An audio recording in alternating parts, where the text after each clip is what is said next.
is Taylor series?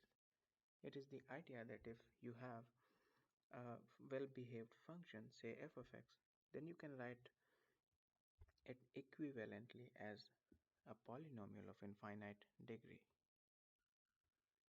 Say the function we have is sine x, then its Taylor series turns out to be this.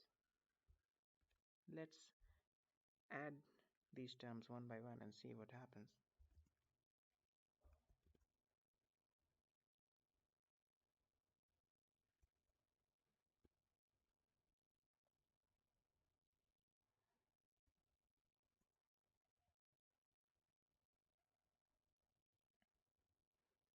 As you can see, as we add more and more number of terms, the polynomial gets closer and closer to sine x in the neighborhood of x is equal to 0.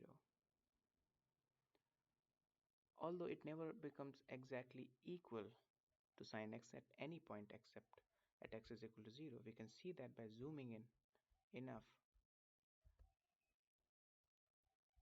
we will see that these are not exactly equal. By zooming in enough,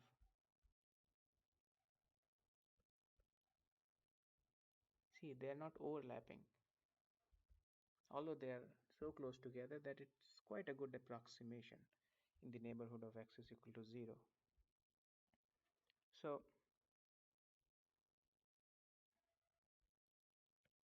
this is how you can approximate any function using a Taylor series. As a matter of fact, the Taylor series doesn't have to be centered around x is equal to 0 as it is here.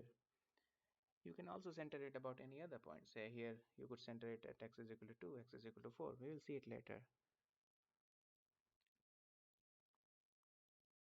Now, the question is,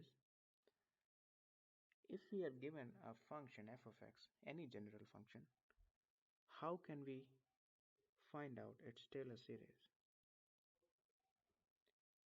There is a traditional way to do it, but we are not going to get to it using traditional way.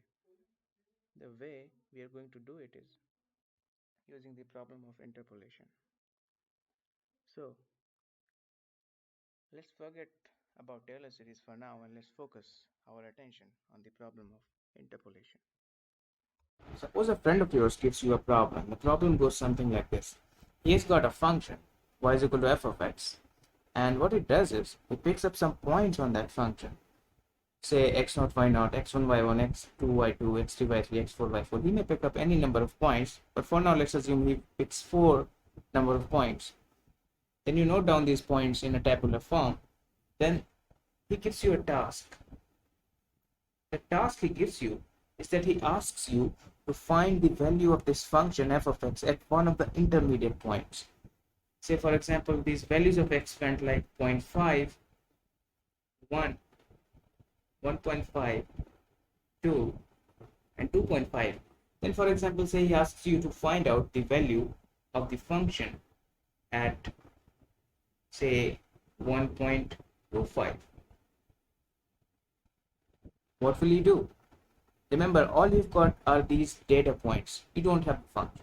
So given these data points, how can you find the value of the function at one of the unknown intermediate points? Well, one of the way is to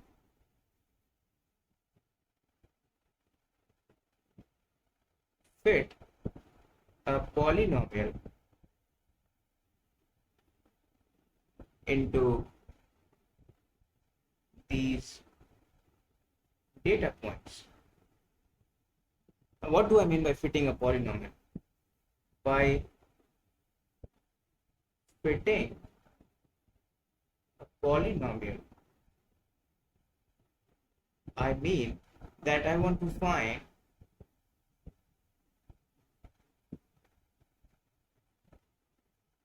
a polynomial, say p of x, which would look something like this. We're not talking about degree here, we'll talk about degree later. We want to find a polynomial p of x such that the polynomial assumes at all these values of x a value which is equal to the value of the function there, that is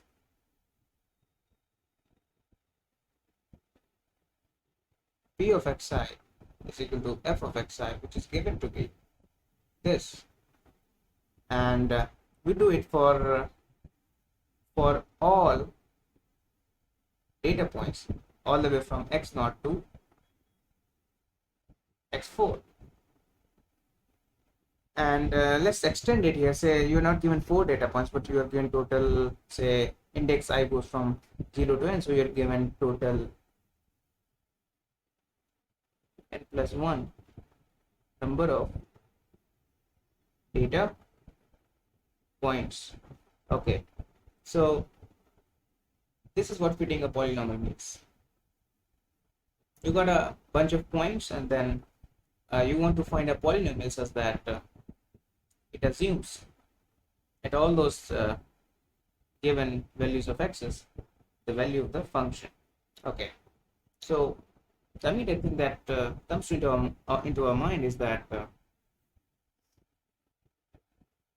we can start putting these data points into this polynomial, and that would give us n plus 1 number of linear equations. And by solving those linear equations, we would be able to find these coefficients a0, a1, and however many coefficients we could have. And once we have those coefficients, we have our polynomial. And once we have our polynomial, then we would be able to fit that polynomial into these points, say something like this. And then we would be able to calculate, well, approximate the value of this function at any point, at any intermediate point, using this polynomial. So if we want f of 1.25, then we could find it using this red polynomial. It would be an approximation, but if you're within the given data points, this approximation will be quite good. So let's put these data points one by one. If we put x is equal to x0, y is equal to y0, then we get p of x0 is equal to y0. Similarly, we get p of x1 is equal to y1. And for the last point, we get p of xn is equal to yn. Now, what we have got here by putting all the data points is we have got a system of n plus 1 linear equations. Okay,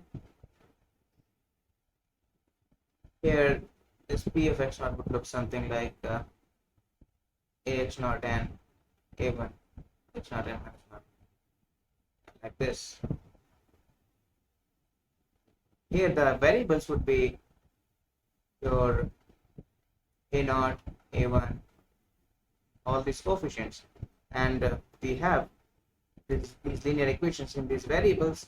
We can solve this linear equation and this system of linear equation and get these coefficients. Once we have these coefficients, we have the polynomial.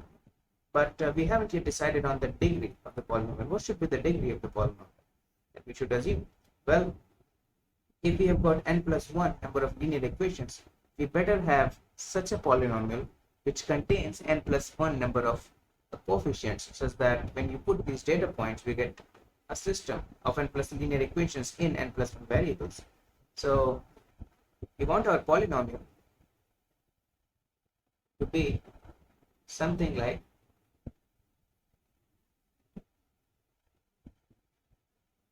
we need it to have n plus 1 data points, sorry, n plus 1 coefficients. So this is the kind of polynomial we need. It has n plus 1 coefficients, and it is a polynomial of degree n. Okay, so That's it. You assume a polynomial of n degree given n plus 1 number of data points. You put all those data points, you get a system of linear equations in n plus 1 uh, variables, and then you solve these equations simultaneously, and you finally find a0, a1 all the way up to an for given data points, and you have the polynomial. In principle, you are done. So we have been able to solve our task of predicting the value of the function at an unknown value of x given these data points by fitting a polynomial into these given data points. And the way we fit the polynomial into these given data points is by assuming a polynomial of this form in which these coefficients a0, a1, a2 all the way up to n are unknowns which we need to find. Then we made the value of this polynomial equal to the value of the function at all those given values of x, which gave us a system of n plus 1 linear equations and n plus 1 unknowns, solving which can get all coefficients all the way from a0, a1, a2 to n. Now, as it might be apparent to you, this is a very brute force method. For example, you could put this system of equations into a matrix form and then you could give it to a computer to solve. What if you have got a very large number of data points, say n is equal to 1000 or something? This would be really a brute force way of fitting a polynomial to a given number of data points. Well, can we have a better way which is perhaps more clever and more efficient? Let's see.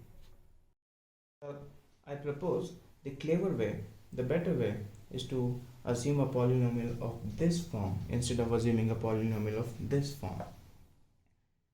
Well, let's ask what is the requirement on our polynomial. The requirement is that our polynomial should be of degree n. Why is that so? Because we had got n plus 1 number of data points, and to fit a polynomial to n plus 1 number of data points, we need such a polynomial which has n plus 1 number of coefficients. The only polynomial which has that number of coefficients is a polynomial of degree n, of course. So as long as we have a polynomial which is of degree n, we are fine. Okay, so if you look closely, this polynomial is actually a polynomial of degree n. Why? Because to check that, we need to see which is the highest power of x. Well, here you've got x to the power 0. This term will give you x to the power 1, highest power of x. And the highest power of x you'll get from this term will be x squared. And likewise, the highest power from the last term, as you can check for yourself, there are these different terms going from x minus x naught to x minus 1. Total n number of these difference points. So the highest power of x that you will get from this product of these factors will be x to the power n. And this is the highest power of x that you will get from all the terms. So this is indeed a polynomial of degree n. Okay, and that is all we want. Now the only difference that this polynomial has from this polynomial is that it is decorated in a particular fashion. Now before we start further, I want you to focus on these terms and see what patterns they are following. The first term is a constant. The second term, in the second term whose coefficient is a1, we have x minus x naught difference term. And in the third term whose coefficient is a2, we have x minus x naught, x minus x1, two different terms. And if you look at the second last term, we have these different coefficients from x minus x naught all the way up to x minus xn minus 2. So the difference coefficient which involve these known points x0, x1, x2, x3. So for example, in this term, which is a term with coefficient a n minus 1, subscript is n minus 1, we have got different terms containing x0, x1 all the way up to xn minus 2, so 1 less than the subscript. Similarly, in the last term containing coefficient an, we have got different terms containing x0, x1 all the way up to xn minus 1, so 1 less than the subscript. In this fashion, we have decorated this polynomial, and it is a degree of polynomial n, so we are okay. Now the question is, what is the benefit of assuming a polynomial of this form? Well, its benefit will become apparent in just a couple of minutes as soon as we start putting these given data points into this polynomial.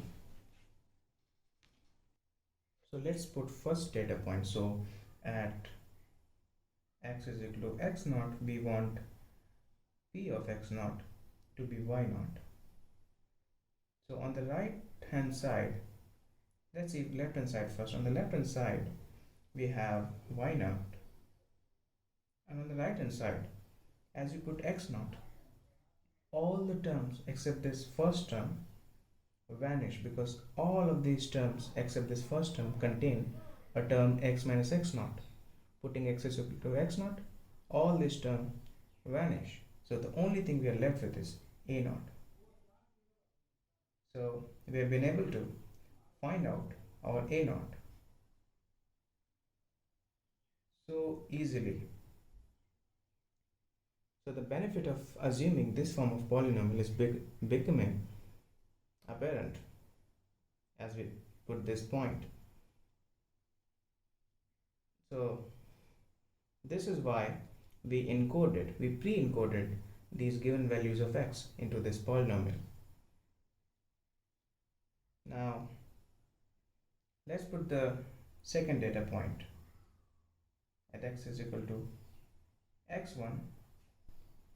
P of x1 should be y1. So on the left hand side we get y1 is equal to, on the right hand side, a naught. A naught we already know, we have found out to be y naught, so we write it here as y naught. Now this will be a1 x1 minus x naught. Now all the terms except these two terms will vanish, because all the terms except these two terms contain a term x minus x1. So you see, this is how this form of polynomial is benefiting us. Now we can solve for a1. So a1 will be y1 minus y naught by x1 minus x naught. Now before we put third point, let's assume that all these data points that we are given are equidistant. Say the distance between all these x values is h. If we were to write it, that means that distance between a next point and a previous point is same for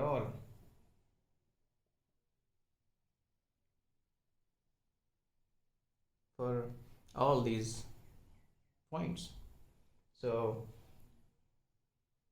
with that, our a1 will become y1 minus y naught by x1 minus x naught, which is equal to your h, which is the difference between all the points.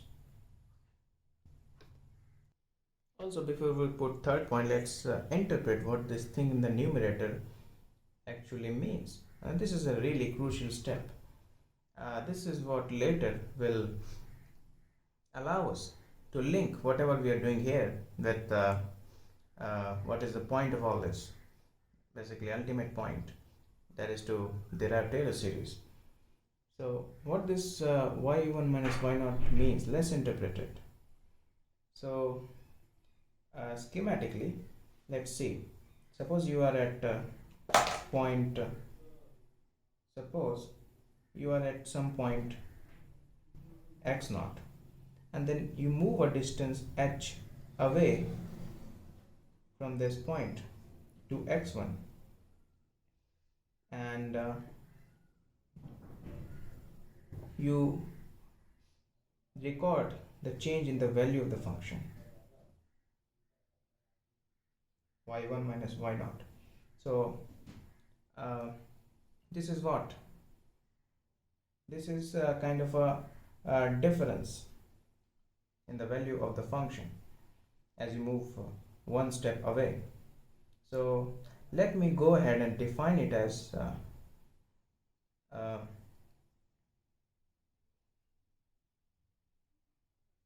difference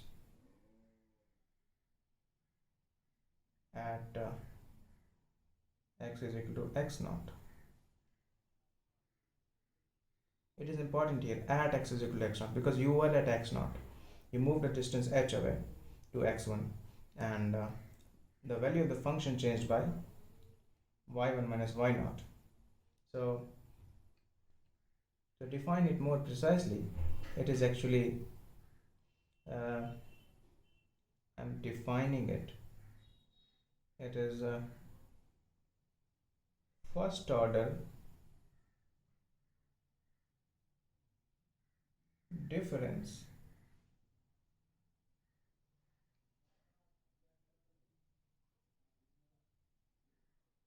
of f of x at x is equal to x naught. Okay, if we had first order difference say at x is equal to x1, then that would be like you were at x1, you moved s distance away to x2, the value here was y1, the value here is y2, you recorded the difference y2 minus y1, and this would be the first order difference at x1. Now let's give it a symbol. Let's give this thing a symbol. Let's call this delta y0. Okay, I hope this notation is sensible. This tells you that this is the first order difference at x is equal to x naught. Alternatively, you could also write it as delta f x naught. So using this interpretation, our a1 becomes delta y0 by h. We will remember this interpretation and will use it in the coming minutes also. Having found a0 and a1 is y0 and a1 is delta y0 by h. Now let's put third point, that is at x is equal to x2, we want p of x2 to be y2. So we get y2 is equal to a0, we already know is y0, a1 we already know is delta y0 by h, and we are putting x is equal to x2, so there will be x2 minus x0, and here we'll get x2 minus x0, x2 minus x1. Now all the following terms will contain the term x minus x2. So when we'll put x is equal to x2, all those terms will vanish. These are the only terms which will survive. Okay, so let's bring this to the left hand side like this, and this is delta y0 by h. Now what is x2 minus x0? If you have x0 here, x1 here, x2 here, all are h distance away, so x2 minus x0 is actually 2 times h, and a2, similarly here also you have 2 times h, and x2 minus x1 you have this as h. Now doing some simplification,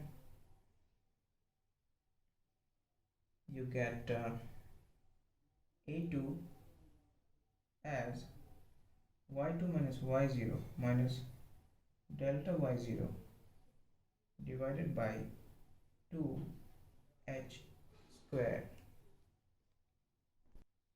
Expand del y0, delta y0, you'll get y2 minus y0 minus y1 minus y0 by 2h squared. Now if we rewrite it as following,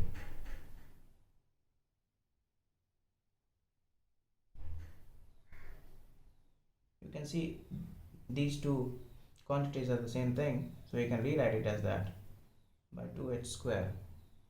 Now here comes the point. Now again we will interpret what this numerator actually means. So what is this quantity right here? So again, using the same kind of schematic, we can uh, interpret what it is. So we are at x1 and we move h distance away to x2 and we record the corresponding change in the value of the function. The value of the function at x1 is y1 and x2 is y2, so it will be y2 minus y1. So this is what? This is first order difference at x1, x is equal to x1 according to our definition of first order difference. Okay, and similarly, what is this thing? This thing we already know, that is first order difference at 0, at x is equal to x naught, sorry. So it is actually first order difference at x is equal to x naught. So this we can write as first order difference at x is equal to x1, so that can be written as, according to our convention, del y1 minus delta y0 by 2h square. Let's further interpret what does this quantity in the numerator mean. So here are 3 points, x0, x1 and x2, and the distance between them is h. Okay, now the value at x0 is say y0, at x1 say it's y1, and at x2 say it is y2. These are the points which you are given. Now what you do is, you're at x1 and you move a distance h and reach x. You're at x0 and move a distance h to reach x1 and record the corresponding change in the function, which is your del y0. So del y0 is y1 minus y0, and then you are at x1 and you move a distance h ahead further, and you reach x2 and you record the corresponding change in the function.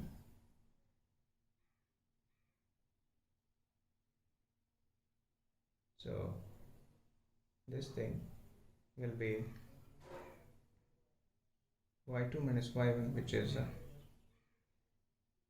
del first order difference at x1. So now here you have got the difference of first order difference. Okay, difference of first order difference. This is the first order difference, first order difference at x is equal to x1, and this is the same at x is equal to x0. So to reiterate one more time, you are at x1, you move a distance h, and you record the corresponding change in the function. And then you again move a distance h, and again record the corresponding change in function. Both of these changes are first order differences, and when you take the difference of these first order differences, this is naturally what? This is second order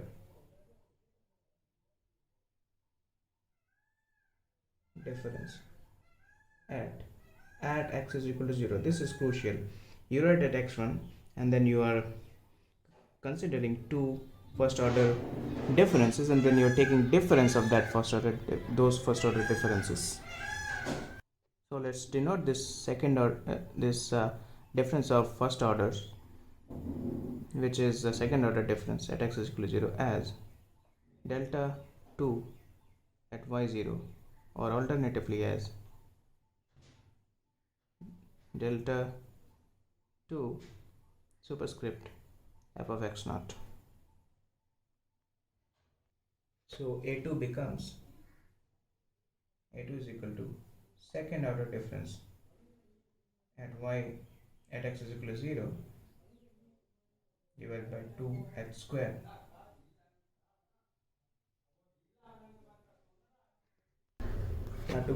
Now to get a3, we put fourth point. So at x is equal to x3, p of x3 should be y3. Putting this fourth point gives us similarly a3 is equal to third order difference at x is equal to 0 divided by, you can guess it, h cube and 3 factorial. You can verify it by putting that you really get the coefficient a3 as this, and similarly a general coefficient you would get as ak is equal to kth order difference at y0, kth order difference at x is equal to 0 divided by k factorial s to the power k for any k between 1 and n. So we have thus found all the coefficients of the polynomial that we have got here. In fact, we have found the formula of a general kth coefficient in terms of these differences. We will see how to calculate these differences for a given number of points practically in a bit. By the way, contrast this to our old brute force method that we were uh, doing at the beginning.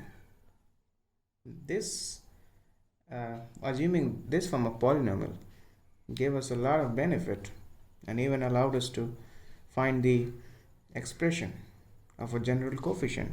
Quite great. So we get our polynomial finally as, and here is how you can calculate these forward differences in the numerator of these coefficients. You have a bunch of data points. You write them vertically like this.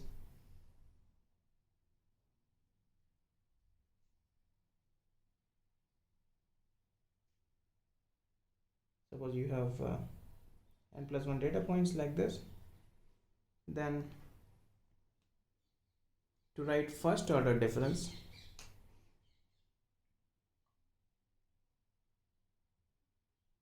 suppose at y is equal to 0, just in the middle of first data point and second data point, you take difference of y1 minus y0, and that becomes your first order difference at y0. You take difference of y2 and y1, that becomes your first order difference at y1. You take difference of y3 and y2, and that becomes your first order difference at y2, and so on.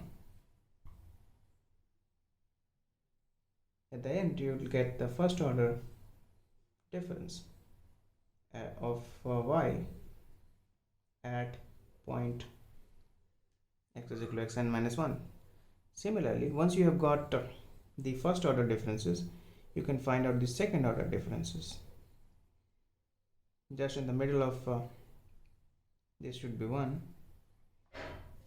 Just in the middle of first order difference at x is equal to 0, x0, and first order difference at x is equal to x1, you take a difference of this quantity and this quantity, and you get second order difference at x is equal to x0. You take difference of this quantity and this quantity, and you get second order difference at x is equal to x1. You take difference of this quantity and this quantity, and you get second order difference at x is equal to x2, and so on, like this.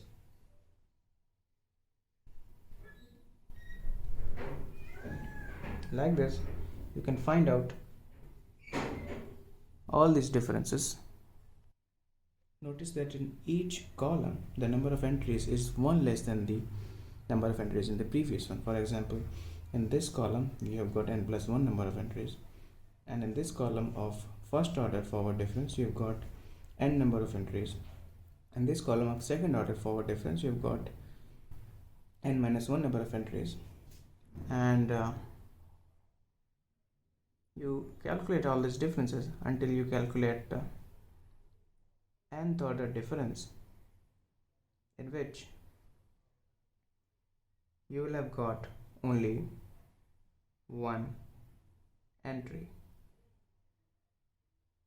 because in first order forward difference you had n entries.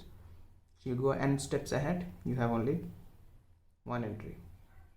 So the maximum order difference you can have given n plus 1 number of data points is a difference of nth order, and there will be only one nth order difference, and that will be at x is equal to x0. That is the initial point. In other words, if you are given a number of data points, then you can have the forward differences all the way from order 1 to order less than by 1 with respect to the number of given data points. And for each order, you have total how many number of differences possible? Total number of points minus the order of the difference.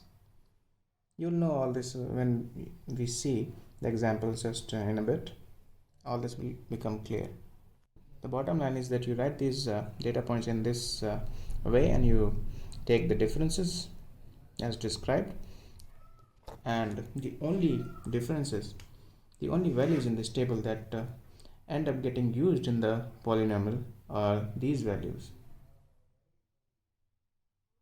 All these values, these are the values which end up getting used. So you have nothing to do with these values, you only want these values, but to calculate all of these values you need these values, so you need to compute the whole table. Now let's see an example. Suppose we are asked that fit a polynomial to these given points. So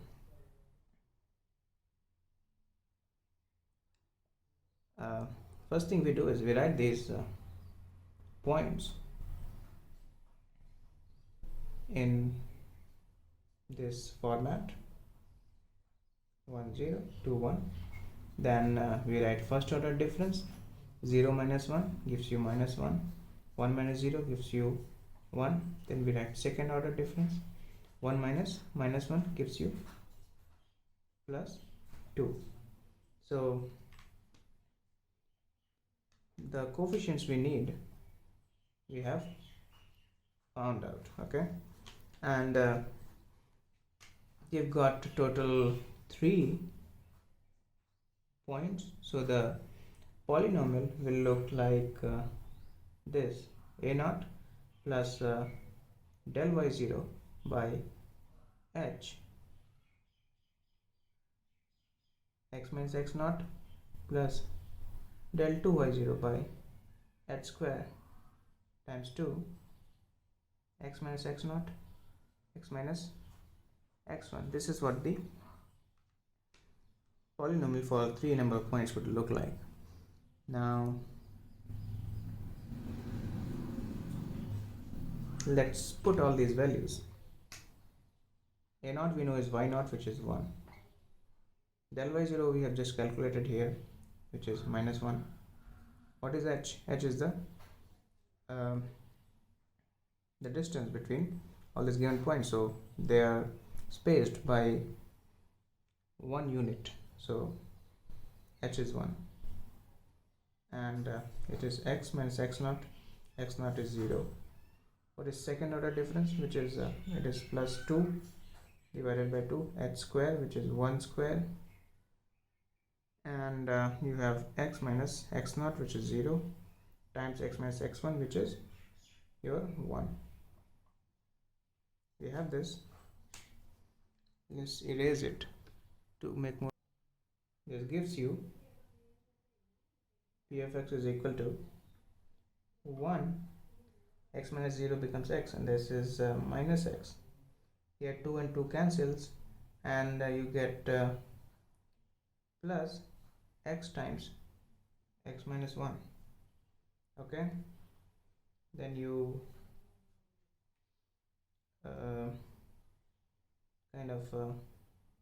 you can write it as this: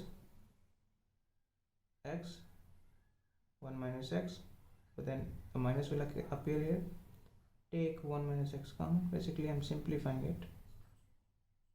It will become this. Okay, and this will be nothing but 1 minus x. So we have found out our polynomial to be 1 minus x squared, right? And if we check whether it is really that polynomial, we can try putting out values of x and see whether they give the corresponding values of y. We put x is equal to 0, we get p of 0 is equal to 1.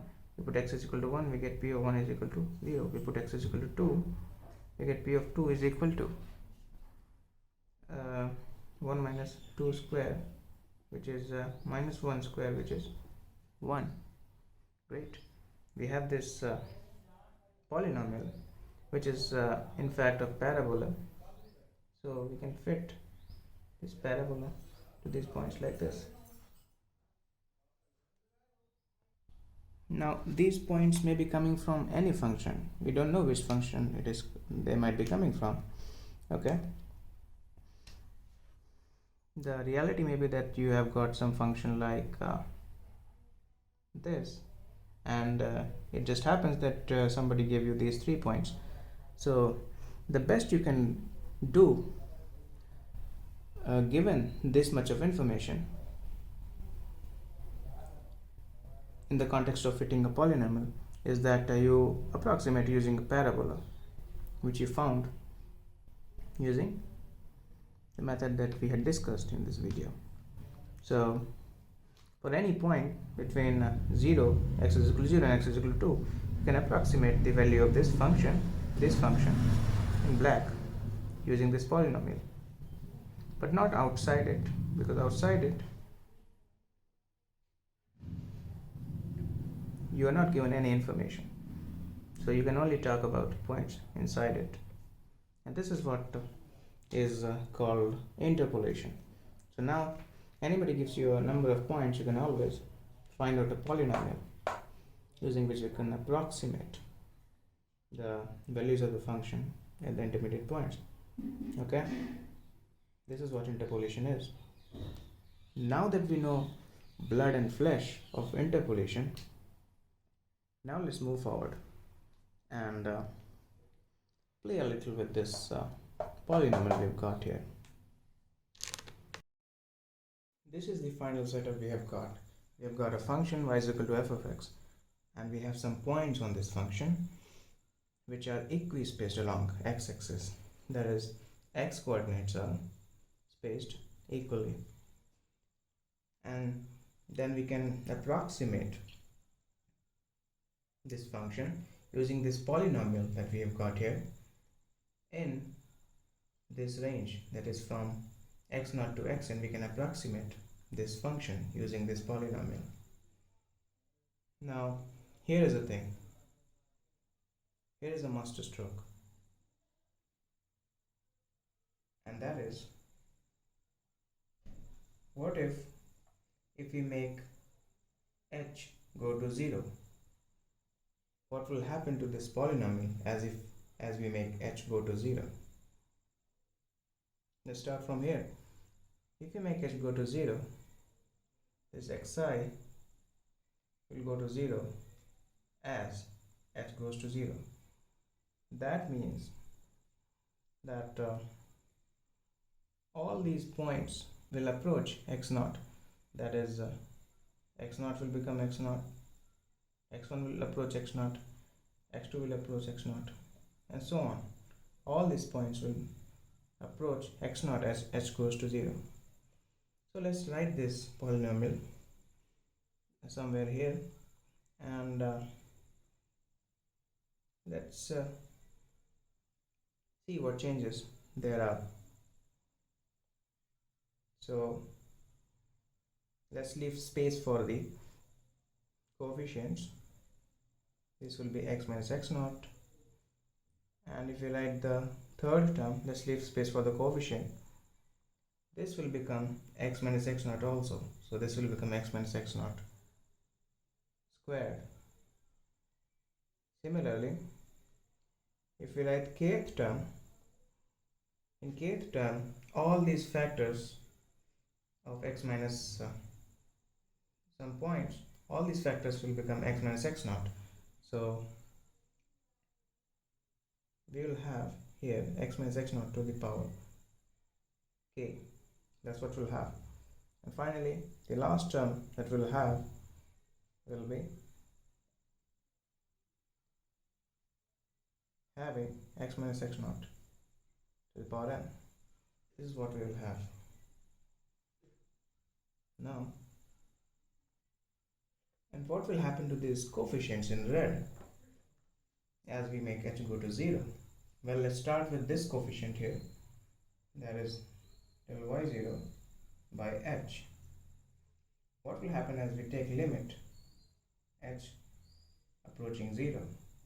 Well, what is this del y0 here? We know that del y0 is this quantity y1 minus y0 here. So it is going to be limit as h goes to 0 y1 minus y0 by h. And what is y1? Well, y1 is function of value of function at x is equal to x1. What is x1? x1 is x0 plus h, and this is value of function at x0 divided by h. And this, my friend, might be quite familiar to you. What is this?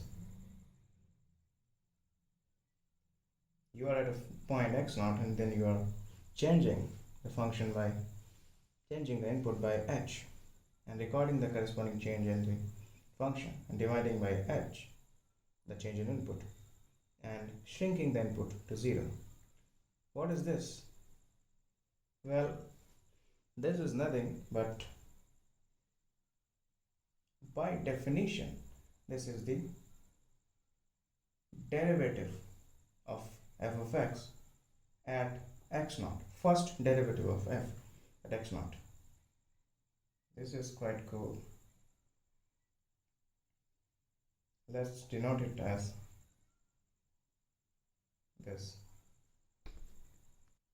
So as h goes to 0, this del y0 by h becomes first derivative of the function at x0. So let's fill it here. First derivative of the function at x0. Okay. Now what will happen to this coefficient in the third term? This coefficient, well, 1 by 2 factorial will remain as it is, so we'll fill it right here. what will happen to this thing del 2 y0 by h square as h goes to 0? What will this quantity approach? Well, what is del 2 y0? Well, del 2 y0 is nothing but del y1 minus del y0 by h square. We have discussed it earlier. We have x naught, we have x1, and we have x2.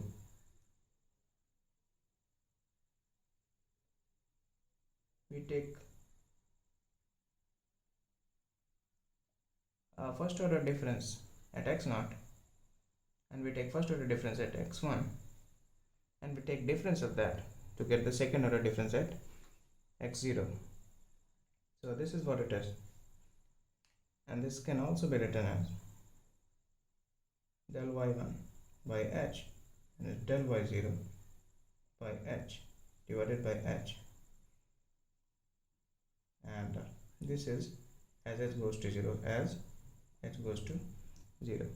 Now here is the thing, what is this quantity? As h goes to 0, we have just found out here that this quantity del y0 by h is nothing but this is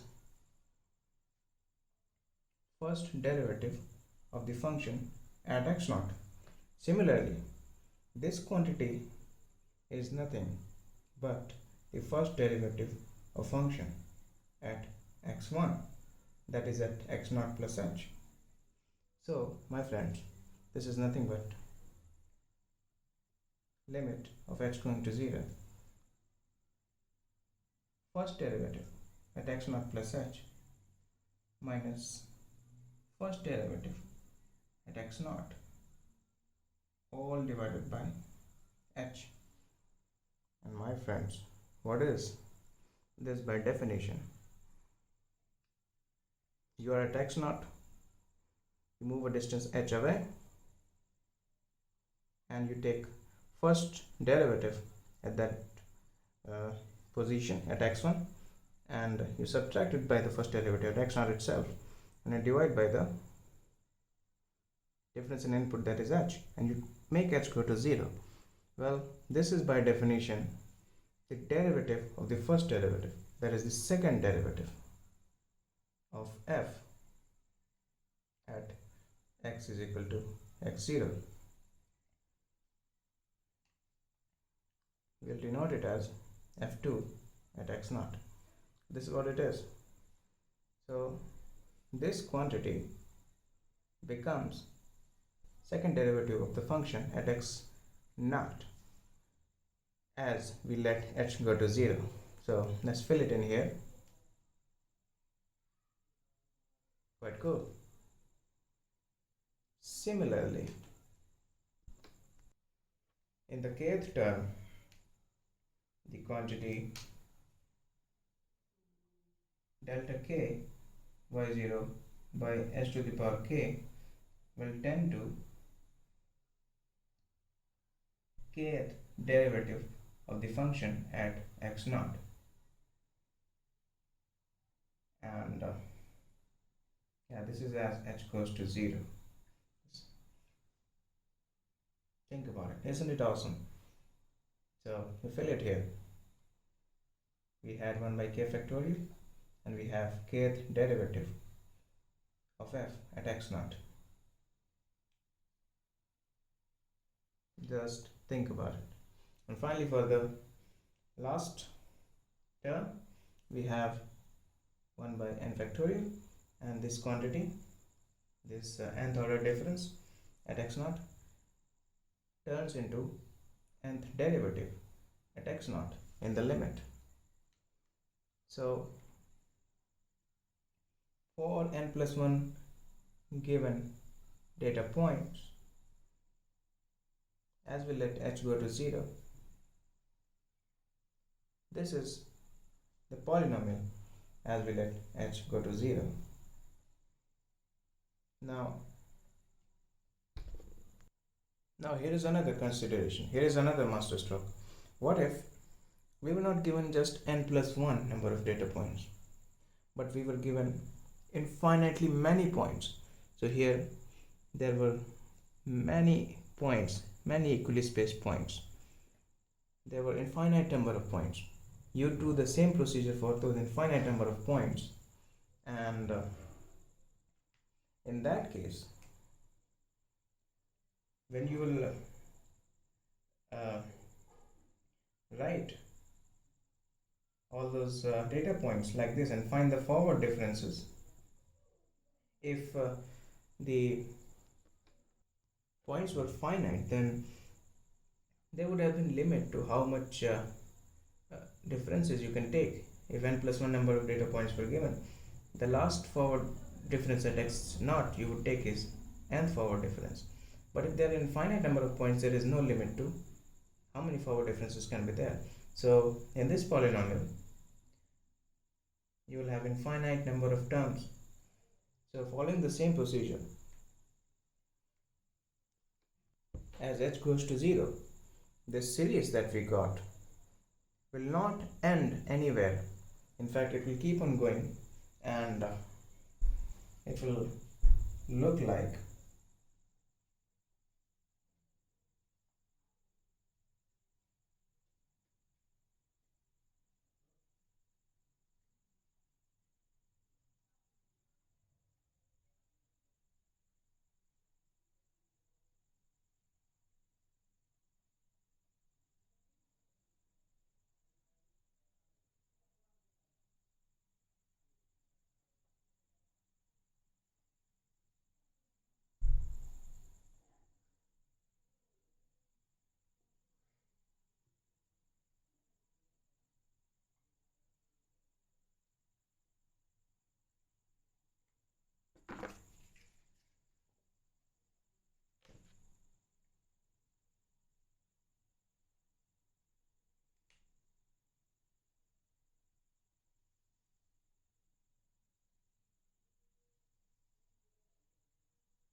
this is what it will look like. And if we were to write it compactly, we can, now I'm erasing this, it would be written as summation from I is equal to 0 to infinity. Here is your ith derivative. For I is equal to 0, it will become the value of the function at x naught divided by, well, let's call it n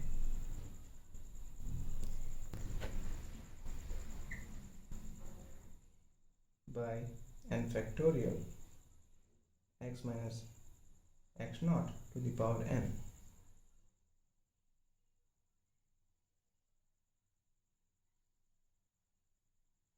Now this, finally, this is what we call Taylor series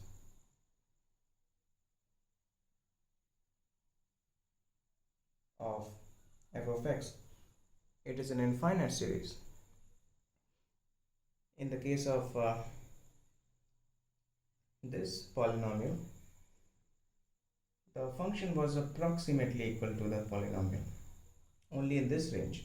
But in this case, this will be exactly equal to the function for all values of x, that is for the whole domain of function.